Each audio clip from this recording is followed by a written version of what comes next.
بسم الله الرحمن الرحيم.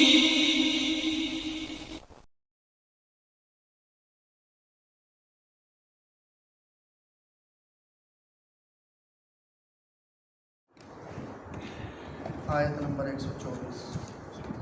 اعوذ باللہ من الشیطان الرجیم. بسم اللہ الرحمن الرحیم. وَإِذِ ابْتَلَى إِبْرَاهِيمَ رَبُّهُ بِكَلِمَاتٍ فَأَتَمَّهُنَّ قَالَ إِنِّي جَاعِلُكَ لِلنَّاسِ إِمَامًا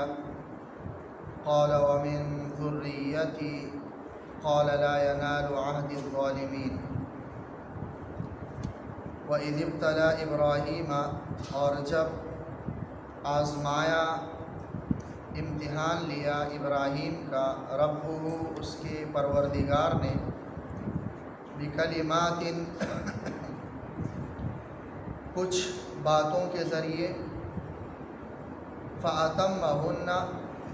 حضرت ابراہیم علیہ السلام نے وہ باتیں مکمل کی. یعنی اللہ تبارک و تعالی نے حضرت ابراہیم علیہ السلام کا کئی طرح سے امتحان لیا، اور قرآن مجید میں جگہ جگہ ان آزمائشوں کا، ان امتحانات کا ذکر ملتا ہے، جیسے آگ کے اندر ڈالے جانا، اپنے بیوی بچے کو لق دق صحرا میں اکیلے چھوڑ کے جانا، پھر اس بچے کو ذبح کرنے کا حکم دینا. تو یہ سارے امتحانات حضرت ابراہیم علیہ السلام سے لیے گئے، اور یہ امتحانات ان کی عظمت کو ثابت کرنے کے لیے گئے. اور اللہ تبارک و تعالیٰ نے اس آزمائش اور امتحان کا رزلٹ یہ بیان کر لیا کہ فَأَتَمَّهُنَّ، ابراہیم علیہ السلام نے اس آزمائش کو، اس امتحان کو مکمل طور پر پاس کر لیا. تو اس کے انعام کے طور پر، اس کے ریوارڈ کے طور پر اللہ تبارک و تعالیٰ نے یہ انعام دیا ابراہیم علیہ السلام کو. قال، اللہ نے فرمایا، انی جاعلک للناس اماما، میں تمام انسانوں کے لیے تمہیں پیشوا بنا رہا ہوں، امام بنا رہا ہوں. یہ انعام اللہ تبارک و تعالیٰ نے اس آزمائش کے مکمل ہونے کے بعد اور مکمل کیے جانے کے بعد اللہ تبارک و تعالیٰ نے حضرت ابراہیم علیہ السلام کو دیا. اس وقت ابراہیم علیہ السلام نے فرمایا، قال، ابراہیم علیہ السلام نے فرمایا، وَمِن ذُرِّيَّتِي، اور میری اولاد میں سے. یعنی اللہ تبارک و تعالی تمام آزمائشوں میں کامیابی دلانے کے بعد انہیں انعام دے رہے،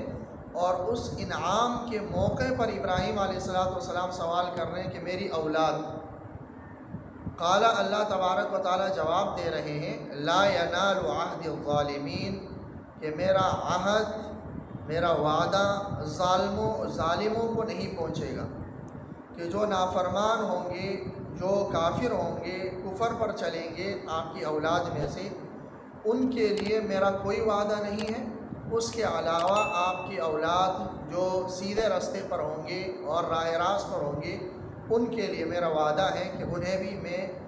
اسی طرح کی نبوت سے اور امامت سے نوازوں گا.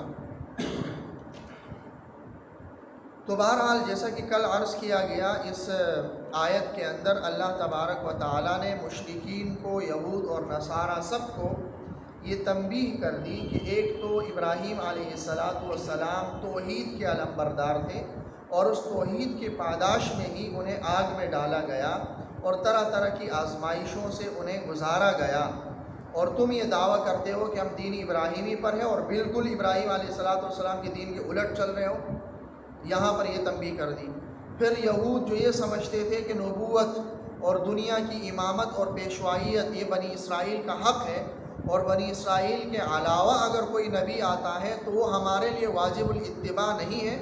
اس کی تردید کر دی کہ ابراہیم علیہ السلام نے تو انعام وصول کرتے وقت یہ فرمایا تھا کہ میرے اولاد کو بھی کچھ دے دے، اور ہم نے اس وقت ہی صاف طور پر کہہ دیا تھا کہ جو نافرمان ہوں گے وہ نہیں. تو آپ لوگوں کا یہ نظریہ رکھنا کہ نسل اور ابراہیم علیہ السلام کی اولاد میں سے ہونا، کسی خاص حسب نسب میں سے ہونا، یہ دنیا کی امامت کا اور دنیا کی پیشوائیت کا ایک معیار ہے، تو یہ نظریہ تمہارا غلط ہے۔ دنیا کی امامت کا معیار ہمارے نزدیک یہی ہے کہ وہ بندہ اللہ کی نافرمانی نہ کرے اور اللہ کی ہدایت اور صحیح رستے پر چلے۔ اور تمہیں ہم نے نعمت دے دی تھی، اور بے شمار انبیاء کرام بنی اسرائیل میں آئے ہیں، لیکن تم نے ان نعمتوں کی قدردانی نہیں کی، اس کا شکر ادا نہیں کیا، بلکہ اس کی ناشکری کے مرتکب ہو گئے، تو اس لیے اللہ تبارک و تعالیٰ نے تم سے وہ نعمت بھی چھین لی۔ اگلی آیت نمبر 125، اللہ تبارک و تعالیٰ فرما رہے وَإِذْ جَعَلْنَا الْبَيْتَ مَثَابَةً لِلنَّاسِ وَأَمْنًا، اور جب ہم نے بنایا البیت، بیت اللہ کو ہم نے بنایا مثابتاً کا معنی ہے بار بار لوٹنے کی جگہ، کہ جہاں لوگ بار بار لوٹ کر آنا چاہیں، ایسی جگہ۔ تو جب ہم نے بیت اللہ کو بنایا مثابۃ للناس، لوگوں کے لیے ایسی جگہ بنایا جہاں وہ بار بار لوٹ کر آنا چاہیں، تو بیت اللہ جو حضرت ابراہیم علیہ السلام اور حضرت اسماعیل علیہ السلام نے تعمیر کیا، اور جس کی تعمیر کا کچھ تذکرہ یہاں پر بھی ہے، جس کی طرف اشارہ ہے، لیکن زیادہ وضاحت کے ساتھ سورہ حج میں اللہ تبارک و تعالیٰ نے بیان کیا ہے کہ انہوں نے کس طرح تعمیر کیا اور کس بنیادوں پر، اور بنیادیں کیسی دکھلائی گئی، وہ سارا واقعہ وہاں پر مذکور ہے۔ تو یہ بیت اللہ ابراہیم علیہ السلام اور اسماعیل علیہ السلام نے تعمیر کیا ہے، اور اللہ نے اس کے بارے میں فرمایا کہ ہم نے اس کو مثابہ بنایا، یعنی ایسی جگہ بنایا جہاں لوگ بار بار لوٹ کر آنا چاہتے ہیں۔ تو قرآن مجید کی یہ آیت بتا رہی ہے کہ خانہ کعبہ، مسجد حرام ہمیشہ کے لیے ایک ایسی جگہ رہے گی جہاں لوگ بار بار لوٹیں گے، اور کبھی ایسا نہیں ہوگا کہ وہاں لوگ وہاں آنا نہ چاہیں، ایسا کبھی نہیں ہوگا۔ یہ الگ بات ہے کہ وہاں پر پہلے بھی ایسا ہو چکا ہے کہ کئی بار وہاں پر پابندی لگی حج اور عمرے پر، 1-2 بار پہلے بھی یہ واقع ہو چکا ہے، اور پچھلے سالوں میں بھی یہ واقع ہو چکا ہے، یعنی لوگوں کے دلوں کے اندر بار بار اس کے پاس اور خانہ کعبہ پر آنے کی خواہش ہوگی، اور لوگ اپنا پیسہ، اپنا جان، اپنا مال خرچ کر کے وہاں آنا چاہیں گے۔ یہ جگہ اللہ تبارک و تعالیٰ نے ایسی بنائی، اور آج کل تو سفری طور پر کافی سہولیات ہیں، ورنہ جس دور میں سفر پرمشقت ہوا کرتے تھے اور ہر طرف سے ایک خطرات سے گھرا ہوا سفر ہوا کرتا تھا، تب بھی خانہ کعبہ کی رونقیں کبھی بھی ماند نہیں پڑی، بلکہ رونقیں اسی طرح سے چلتی رہی ہیں۔ یہ اللہ تبارک و تعالیٰ نے فرما دیا ہے، اور یہ قیامت تک ایسے ہی ہوگا۔ مثابہ، اس کو بار بار لوٹ کر آنے کی جگہ قرار دیا گیا ہے۔ تو جو لوگ وہاں، جن کو اللہ تبارک و تعالیٰ نے وہاں جانے کی توفیق بخشی ہے، تو وہ لوگ یہ محسوس کرتے ہوں گے کہ بیت اللہ میں ایک بار جانے کے بعد دوبارہ جانے کا دل کر رہا ہوتا ہے۔ بلکہ علماء نے یہ لکھا ہے کہ ایک مقبول حج کی ایک علامت یہ بھی ہے کہ انسان حج کر کے آ جائے تو دوبارہ وہاں جانے کی خواہش دل میں ہو، یہ ایک مقبول حج کی علامت ہے۔ دوبارہ لوگ بار بار جانے کی خواہش، وہاں پر جو نہیں گئے ہیں ان کے دل میں بھی خواہش ہے کہ وہاں جائیں، جو گئے ہیں وہ چاہتے ہیں کہ دوبارہ جائیں، 2 بار گئے ہوں وہ چاہتے ہیں تیسری بار بھی جائیں۔ دنیا میں ایسی کوئی جگہ نہیں ہے کہ جہاں انسان بار بار جانے کا، اتنی بار جانے کا جہاں کی خواہش رکھتا ہو۔ بیت اللہ، خانہ کعبہ جہاں پر ہے، وہ کوئی ایسی جگہ بھی نہیں ہے جو ظاہری اعتبار سے کوئی سیر و تفریح کی جگہ ہو، کہ جہاں سیر و تفریح کی غرض سے بھی لوگ چاہتے ہوں جانا، ایسی کوئی جگہ بھی وہ نہیں ہے۔ لیکن پھر بھی اللہ تبارک و تعالیٰ کی اس گھر کے اندر، اس خانہ کعبہ کے اندر یہ کشش ہے کہ لوگ بار بار وہاں آنا چاہتے ہیں،